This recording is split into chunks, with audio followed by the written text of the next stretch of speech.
자, 오늘도 하나님의 은혜와 사랑과 평강, 그리스도의 능력이 든든한 교회와 저와 여러분에게 함께하기를 진심으로 축원드리겠습니다. 시편 128편 1절로 6절을 통해서 하나님의 복이라는 제목으로 함께 은혜를 나누고자 합니다.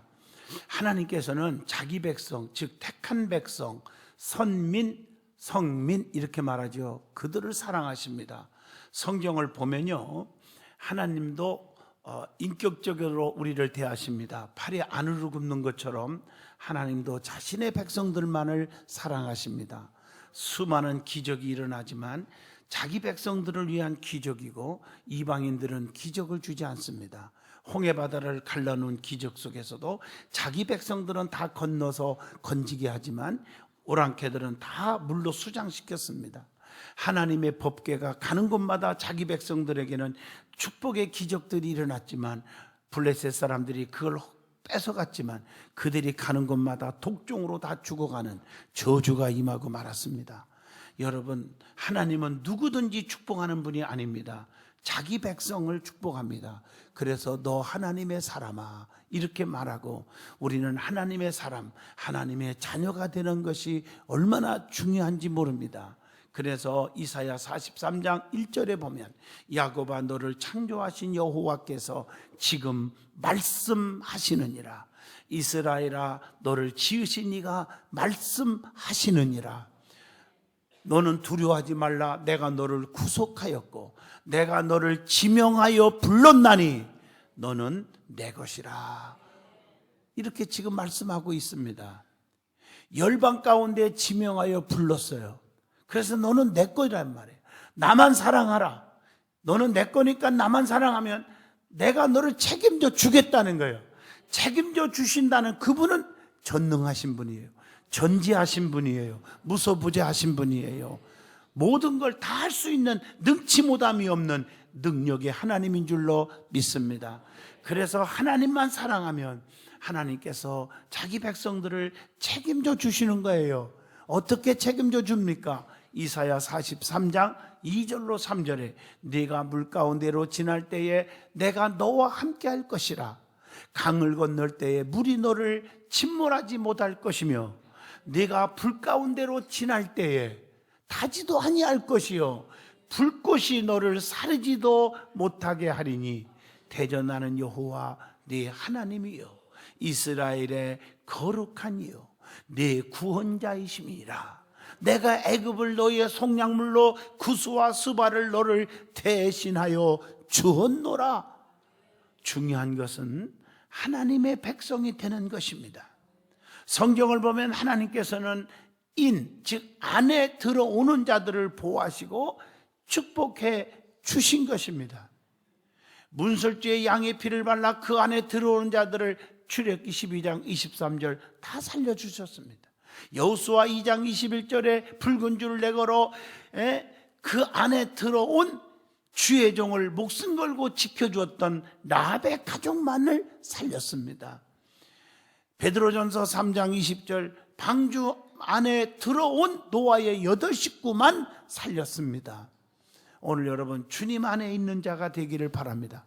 그 안에 들어오는 자들을 우리 주님은 축복하시는 것입니다. 사도행전 3장에 보면 안진뱅이가 성전의 밖 미문에 앉았다고 사도행전 3장 2절이에요. 성전 밖에 있었으니까 날마다 구걸하고 거지로 살았고 남의 신세만 지고 살았습니다.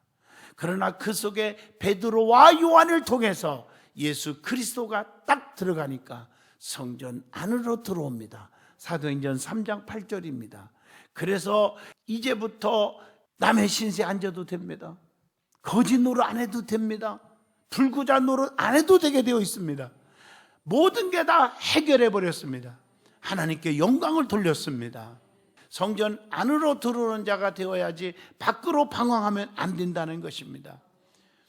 본문 말씀 보면 하나님께서 우리에게 축복으로 내려주시는 복이 있습니다.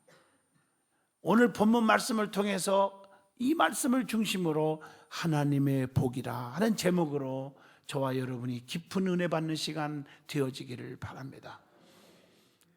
하나님께서 친히 백성들에게 주시는 복이 있다는 것. 그게 뭘까? 첫째, 하나님을 경외하는 자에게 영적인 복을 주십니다. 본문 1절 보면 여호와를 경외하며 그의 길을 걷는 자마다 복이 있도다 그랬습니다. 하나님을 경외하는 자에게, 하나님을 사랑하고 공경하는 자에게, 하나님 앞에 예배를 잘 드리는 자에게 주시는 복, 이것이 뭘까? 영적인 복이 먼저 옵니다. 요한 3서 2절에 사랑하는 자여 네 영혼이 잘됨과 같이 내가 범사에 잘되고 강건하기를 내가 간구하노라. 영적인 복을 받으면요, 나머지 복은 다 따라와요. 그래서 우리는 믿음의 복을 받아야 됩니다. 영적인 능력만 받으면요 다 따라와요. 모세가 권능의 지팡이 하나 딱 잡았더니요 80이 넘었는데 세상에 60만이 따라오고요, 가는 곳마다 홍해바다가 갈라지고 반석에서 샘물 터져 나오고요, 불기둥과 구름기둥으로 보호해 주시고 인도해 주시고 오랑캐들을 다 부숴버리고, 이렇게 은혜 받으니까, 영권을 가지니까 모든 게 다 해결돼 버리는 거예요. 그래서 하나님을 경외하는 자에게 주시는 복이라는 것입니다. 교회에 오는 사람들 중에 예배를 보러 다니는 사람이 있습니다. 예배를 보는 것이 아니라 드려야 되는 것입니다. 예배를 드리는 것이 하나님을 경외하는 것이에요. 습관적으로 앉아서 예배를 보러 오니까 하나님께 영광이 안 되고 구경신자가 되는 거예요. 오직 하나님께 영광을 드리는 예배를 드리는데 다른 생각을 할 수가 없는 것입니다. 그저 감사가 넘치고 감격 있고 생각할수록 은혜의 감격만 넘치게 될 줄로 믿습니다. 그러나 예배를 보러 오게 되면 자꾸 다른 생각을 하며 원망을 하고 비판하고 쑥덕거릴 수밖에 없잖아요. 베드로와 요한이 영적으로 하나 된 것처럼 교회에도 주의 종들과 장로님과 성도님과 성도님들이 하나가 되어야 돼요. 하나가 되기 위해서는 내가 먼저 양보하고, 내가 먼저 이해하고, 내가 먼저 품어야 하고, 내가 먼저 용서하여야 되고, 내가 먼저 사랑을 베풀 줄 알아야 되고, 내 고집과 혈기와 내 아집, 내 생각, 내 뜻을 버릴 줄 알아야 되는데, 여러분 주변에서 보세요. 자기 고집이 너무 센 사람들이 잘 되는 사람 없고요, 물질은 올지 몰라도 행복이 없어집니다. 행복이, 기쁨이 없어요. 내가 죽어져야 돼요. 하나리 미랄이 땅에 떨어져 썩어져 죽을 때 열매를 맺는 거예요. 열매를. 여러분은 하나가 되기를 힘쓰시길 바랍니다. 고물 없는 떡같이 하나로 붙어야 돼요. 우리 어머님이 왕권사님이셨어요. 성이 왕씨거든요. 그 시골에서 권사님 기도하세요. 그럼 우리 왕권사님 나오셔가지고요, 아버지시여, 아버지시여, 아버지시여 꼭 7번 하시는 것 같아요. 그러고 나서 우리 성도들이요, 고물 없는 떡덩이가 되게 하여 없어서 몸빼 옷을 입고 오시거든요. 꼭 그 몸빼 옷을 올리면서 없어서 예수 이름으로 기도합니다, 아멘 하고 딱 들어가셔요.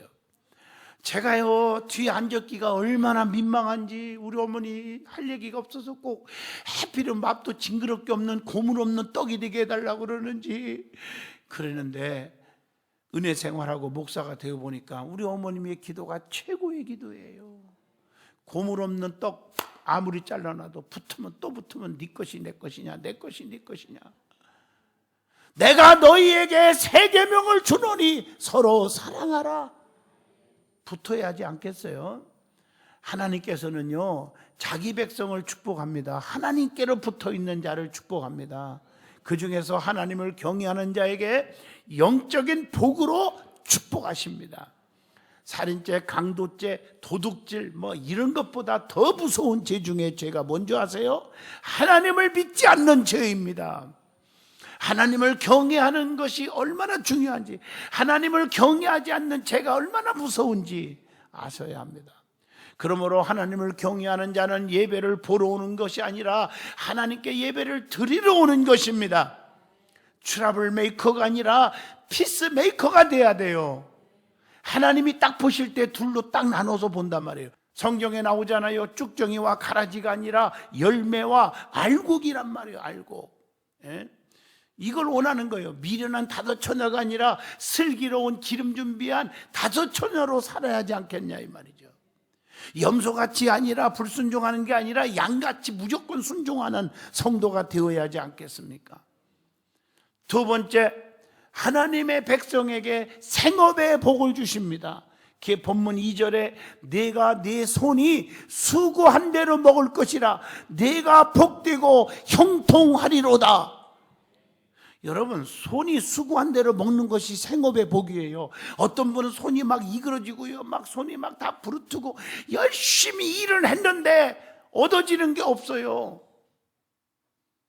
땀 흘리면서 밤새도록 고생을 했는데도, 손으로 일을 했는데도 마지막에 부도 맞고 남는 게 없고 뭐 손해보고, 이건 아무 가치도 의미도 없는 거 아니겠습니까? 사랑하는 성도 여러분, 수고한 대로 먹는 것이 복인 줄로 믿습니다. 우리 하나님께서는 공의로우신 분이십니다. 하나님이 공의로우신 분이라는 것은 세 가지 의미를 우리에게 주시고 있습니다. 하나님께서는 진실하게 판단하시는 분이라는 거예요. 뇌물을 쓰고 뒤에서 백 쓰고 막 사바사바해서 움직이는 그런 부정적인 분이 아니라는 말입니다. 하나님께서는 그 다음에 심는 대로 거두게 하시는 분이라는 뜻입니다. 또 하나님께서는 열심히 땀 흘린 만큼 먹게 해주시는 분이십니다. 그래서 성경에 보면 우리가 액체가 세 가지가 나오지요. 땀, 피, 눈물. 땀 흘리는 곳에 양식 먹고, 눈물 흘리는 곳에 응답받고, 피 흘리는 곳에 생명 얻는다는 뜻입니다. 전도도 마찬가지입니다. 열심히 노력한 만큼 결실을 거두게 되는 거예요. 열심히 땀 흘리면서 전도하고 선물도 갖다 주고 기도도 열심히 해주고 이렇게 할 때 열매를 맺는 것이지, 그냥 교회 왔다 갔다 해서 그냥 따라오는 사람이 없습니다. 시편 126편 5절로 6절에 보면 눈물을 흘리며 씨를 뿌리는 자는 기쁨으로 거두리로다. 울며 씨를 뿌리러 나가는 자는 반드시 기쁨으로 그 곡식단을 가지고 돌아오리로다. 이렇게 말씀하고 계십니다. 하나님께서는 진실하게 역사하시는 분입니다. 그분은 정확하게 판단하시는 분입니다. 그래서 그분을 속일 생각하지도 말고, 그분이 나는 안 보면 어떡하나 걱정하지 마요. 다 보고 계십니다. 그래서 시편 138편 139편에 하나님은 높이 계셔도 낮은 자를 하감하시고 멀리 계셔도 교만한 자를 다하시며 앉고 일어선까지도 아시고 하늘에 올라갈지라도 거기 계시고 음부에 내려갈지라도 거기 계시고 주의 오른손이 나를 붙들시고 계신다고 그랬습니다. 하나님께서는 정확하게 판단하시고 정확하게 축복하시는 분, 하나님의 계산은 틀림이 없습니다. 내가 보기에 잘 될 이유가 없는 것 같은 사람도 그 사람이 잘 되는 것을 보면 그만한 이유가 있다는 거예요. 원인이 있기에 결과가 있는 거예요. 누누이 말씀드리지만 심는 대로 거두리라, 수고한 대로 먹으리라, 행한 대로 갚으리라, 구한 대로 받으리라, 믿음대로 될지어다. 이게 성경 전체의 공식입니다. 말없이 누가 보는 데서 하는 것은 아니지만 남모르게 식당에서, 주차장에서, 찬양대로, 교사로, 또 교회 청소로 섬기는 사람들이 교회 안에 얼마나 많습니까? 주님은 다 보고 계시는 거예요. 여러분, 남들이 보지도 않고 알아주지도 않는데 땡볕에서 끝까지 양을 치고 있던 다윗, 인간적으로는 미련해 보이지만 하나님은 다 보고 계셨단 말이에요. 내 마음에 합한 자야, 이스라엘 왕으로 세운 줄로 믿습니다. 그리고 하나님께서는 주는 자를 복되게 하시는 분입니다. 성경은 주는 자가 복이 있고 대접하는 자가 복이 있다고 말씀합니다. 여러분, 주는 게 복이란 말이에요. 여러분, 성경에 황금률이 있어요. 황금률. 그게 마태복음 7장 12절입니다. 무엇이든지 남에게 대접을 받고자 하는 대로 너희도 남을 대접하라. 이것이 율법이요 선지자니라. 이렇게 말하고 있어요. 그리고 세 번째, 오늘 본문 3절입니다. 하나님의 백성에게 가정의 복을 주신다는 거예요. 자, 내 집 안방에 있는 내 아내는 결실한 포도나무 같으며 내 식탁에 둘러 앉은 자식들은 어린 감람나무 같으리로다. 읽고 또 읽어도 기쁨이죠. 내 집 안방에 있는 내 아내는 결실한 포도나무 같으며, 이것이 부부간의 축복을 의미합니다. 내 식탁에 둘러 앉은 자식들은 어린 감람나무 같으리로다. 이것은 자식의 복입니다. 여러분, 가정에 행복의 복이 임하기를 바랍니다. 아름다운 아내로서의 가정을 지키고 있는 모습은 결실한 포도나무 같다는 것입니다.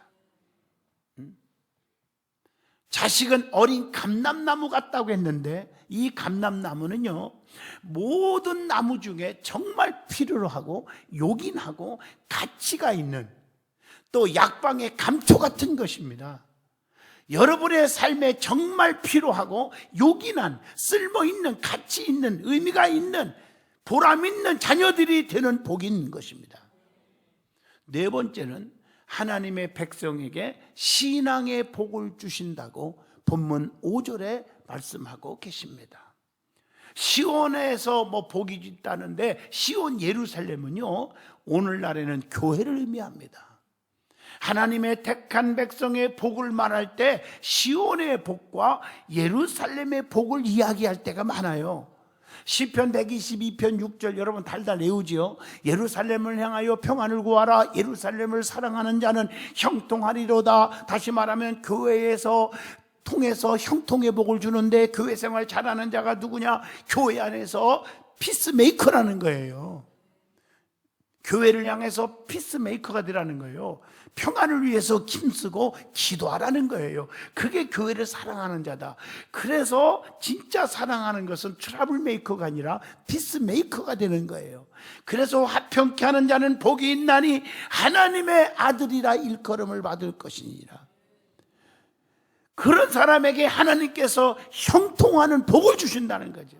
나도 형통을 좋아하고 여러분도 형통을 좋아하실 줄로 믿습니다. 형통은 삶이 잘 되는 거예요. 생각하는 것들이 다 이루어지는 거예요. 기도 제목에 다 응답받는 거예요. 시온의 복을 누리시고 예루살렘의 복을 누리시기를 바랍니다. 이것이 복 중에 복인 것입니다. 다섯 번째, 하나님의 백성에게 평강의 복을 주신다. 오늘 본문 6절의 말씀입니다. 이스라엘에게 평강이 있을지어다 그랬습니다. 욥이라는 사람은 어려운 고난과 시련을 겪으면서 한 번도 하나님을 원망하지 않았습니다. 불평하지 않았습니다. 얼마나 아름다운 욥입니까? 이것은 정말 우리가 상상을 초월한 그런 은혜입니다. 그 고난 속에서도 얼마나 축복이에요. 그런 욥에게 하나님께서 회복의 은혜와 배의 축복을 주셨습니다. 그리고 140살을 살게 했습니다. 아들과 손자 4대를 보았다. 장수의 복을 주셨고 건강의 복을 주셨어요. 여러분, 욥기서 42장 16절의 말씀입니다. 브엘사바에서 밤에 단을 쌓으며 하나님 앞에 기도하는 야곱 얘기가 창세기 46장에 나오죠. 그 야곱에게 하나님께서는 이런 말이 있습니다. 내 사랑하는 아들 요셉을 통해서 네 눈이 감기리라 하셨다. 이 말은 무슨 말인지 아세요? 브엘사바에서 하나님이 약속하신 복은요, 사랑하는 자녀들이 있는 데서 눈을 감는 것이 복이라는 게 옛날부터 있었잖아요. 그러니까 너는 살아있을 때뿐 아니라 죽는 순간까지 네 평생에 너에게 복을 주겠다. 이 말이 창세기 46장 4절로 5절의 말씀입니다. 하나님께서는 저와 여러분에게 이 시간에 평강의 복을 약속하십니다. 최고의 축복이 평강의 축복입니다. 건강하고 마음이 평안하고, 평강은 형통을 의미하지 않습니까? 자, 그 다음에 성경에 나오는 복에 대해서 한번 말씀을 드리고자 합니다. 성경에는 복에 대한 말씀들이 많이 기록되어 있어요. 그 중에 몇 가지를 알아보고자 합니다. 그리고 그런 복을 다 받을 수 있기를 축복합니다. 첫째, 하나님 자체가 복입니다. 시편 16편 2절, 내가 여호와께 아뢰되 주는 나의 주님이시오니 주밖에는 나의 복이 없다 하였나이다. 요한복음 15장 7절 보면 내 말이 내 안에 거하고 내 말이 너희 안에 거하면 무엇이든지 구하라 그리하면 이루게 하리라. 주님이 내 안에 계시면 돼. 하나님 자체가 복입니다. 주님 자체가 복이에요.